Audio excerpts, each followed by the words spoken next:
Hey guys, welcome back to Allcarnews, and today I have my car, the S90 right here, and I want to show you guys what it looks like next to a V90 Cross Country right here. Now, this is a pre-generation V90 Cross Country, meaning it has the older turbocharged, supercharged engines versus the mild hybrid ones. And I'm sorry, but these things are so hard to find in the first place. We're lucky we even have a V90 to compare this against to. Even the new ones are so hard because they're actually special order cars now, so you can't even just get them randomly. So we're lucky to even have these two next to each other, but I'm going to show you guys some of the big differences between a V90 Cross Country versus an S90. So let's dive in right now. Okay guys, like I said, we have a 2021 V90 Cross Country here and our 2023 S90 Sedan right here. Now, in the US right now, you can only get the V90 Cross Countries. You can no longer get a V90 Wagon anymore, and you have to special order them. So they're very, very difficult to find, as that Volvo does not sell that many of them. So we're lucky to even have a V90 that is available to me right now to kind of compare these two next to, but here it is, and here it is finished in white, and we have this my S90 finished in black right here.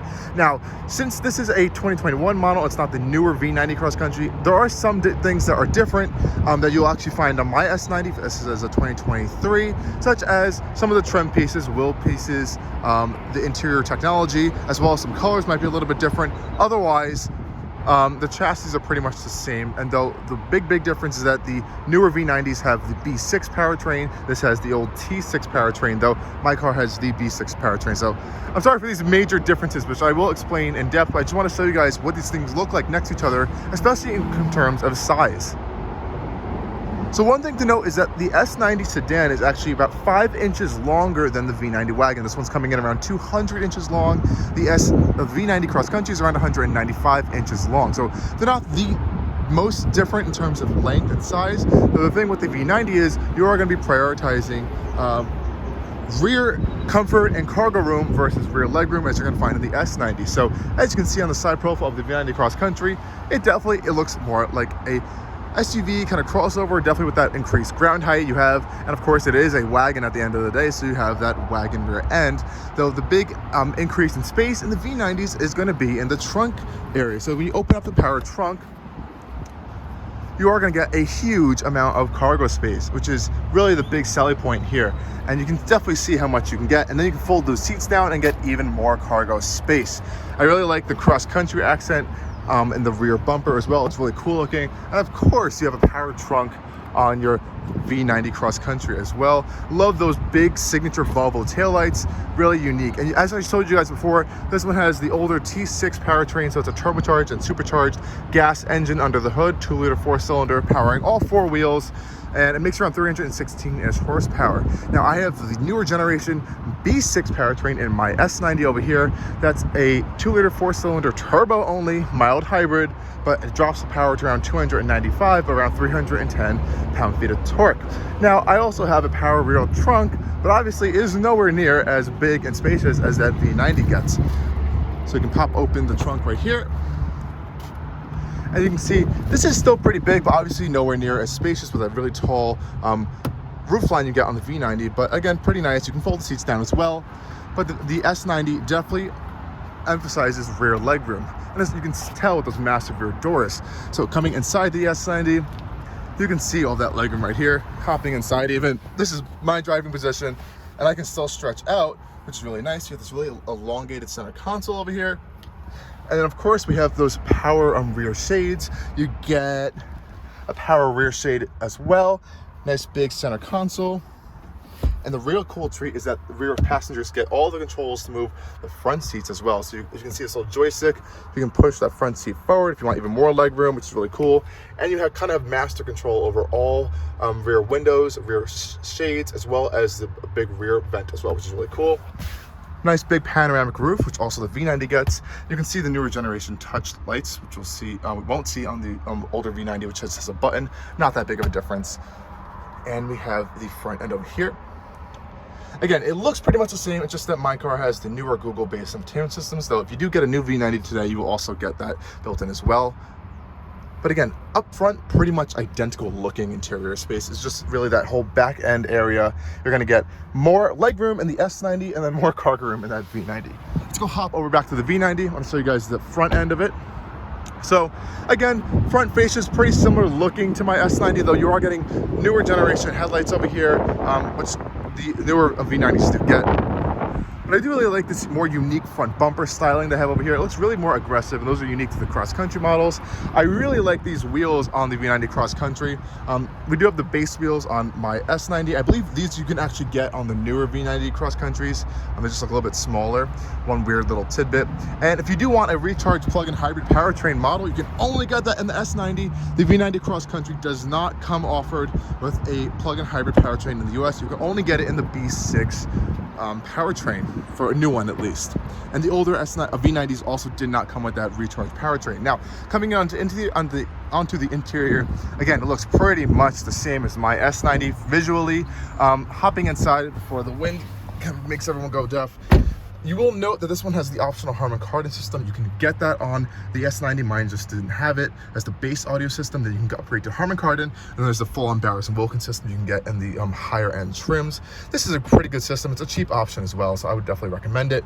Again, pretty much the same stuff. This isn't an Ultimate or an Inscription as you used to be able to call it. So you don't get the full leather dash. You have the same material that I have on my upper dash, which is kind of like this injector molded plastic. It is soft touch. This one has a open pore, like a darker brown wood. I just have a lighter ash wood trim in mine. So again, pretty similar there. I'm also going to be getting a little bit more ambient lighting, I think, as they kind of upgraded that versus this V90 Cross Country. But again, everything looks pretty much the same. Big things that Volvo did change is they have their newer generation shifter. So it's no longer this big shifter. It's kind of like a little stubby knob that you saw on mine. This one's a little bit more traditional looking. Otherwise, the center console is identical. They did get rid of the drive mode in all new Volvos. This is gone. I do miss this actually. This is a really fun feature, so you can just quickly change your drive modes on the fly. Can't do that anymore. Otherwise, this pretty much all looks the same.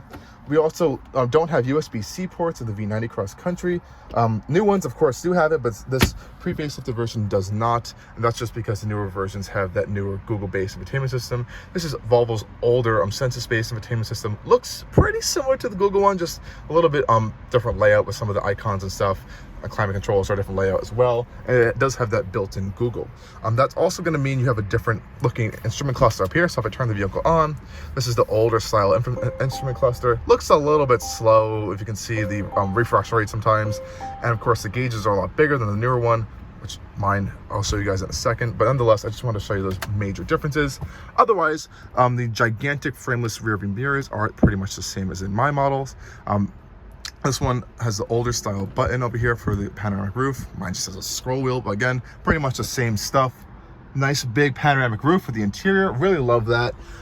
This one does have a leather steering wheel. Now, this is something that Volvo is changing recently. They're going towards a lot more of like this vegan options for interior. So mine actually does not come with a leather steering wheel. It comes with a premium vegan material, they call it, which I don't like how it feels. I do actually prefer this leather. It does feel a little more natural to hold, and I think it ages better over time. If you go for the Ultimate trim models, you are still going to be getting a leather steering wheel though. Just like on my car, buttons are the same, stalks are the same as well. You have automatic wipers, rear and front fog lights as well, which is really nice. And that's pretty much it. That's really unique. All these buttons over here are the same on mine as well. One big difference though, that this is a main difference between cross country models and every other Volvo. This really unique stitching you can only get on Volvo cross country models. No other Volvos get this really cool stitching. So the V60 cross country and V90 cross country got this really cool kind of brogues type stitching and the leather interiors. That also carries over to the headrest as well. I think it's a nice little unique touch, and all Volvos of course got their little Swedish flag stitched right into the front passenger seat, which is a really nice little touch. Nonetheless, that's really the major interior difference versus an S90 or a V90 cross country, or even an S60 and a V60 cross country. Always look for that cool stitching. Let's go check out the rear legroom really quick. So again, you can notice the doors are not as massive in the rear as they are in the S90, which you can just see right there. That rear door is just huge. This one, a little bit smaller, as all that space is being prioritized in that rear cargo area. Nonetheless, the rear seats are still pretty spacious, so hopping inside, just like on my S90, we have our vents up here. Don't have vents in the center, but you do have rear heated seats, which is nice. Again, pretty spacious as well. I think this is a decent amount of legroom back here. And I do love the panoramic roof and how that really keeps the cabin nice and wide and open. This one, you don't have those side shades in here. So that's one big difference you'll find right away. Otherwise, it's pretty much identical back here to my car. Again, just a little bit less leg room, and honestly, it's still decent enough. I don't think anyone's gonna be complaining about that. Of course, again, nice big center armrest with some cup holders built right into them, which is really nice. And again, you do have all that priority for that rear cargo space back there. And this is something that has not changed in the V90 Cross Country. So on the 2023 models with the V6 engine, that's all the same. Nothing's really changed back there. And again, you can get a nice quick tour of the front end of the V90 Cross Country. Let's hop back inside. And yeah, that's pretty much it, guys. I just wanted to give you a quick tour on what these two kind of look like and their differences. I know a few of you guys were requesting to see these next to each other, and that's pretty much it.